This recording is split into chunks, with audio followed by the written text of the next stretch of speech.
Welcome to McPlum, simple solutions served daily. In this video, I will show how to program the 2014 GMC Acadia key fob. Start with the driver door closed and all accessories off, then insert the mechanical key into the ignition and cycle it between on and OFF positions following a specific count. Keep doors closed and do not press any buttons on the fob until instructed, repeating the sequence until the vehicle responds with a chime. Begin the programming steps by turning the ignition from OFF to on 8 times, finishing on within 10 seconds to enter programming mode.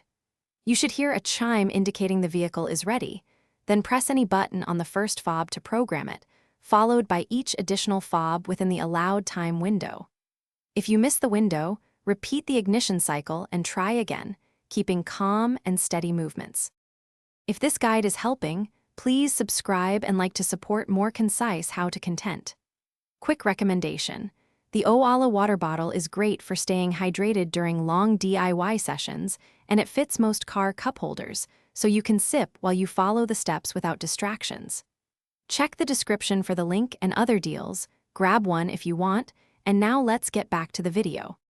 If the fob does not register, replace its battery and retry the procedure from the start to ensure clean button signals, because weak batteries often cause failures.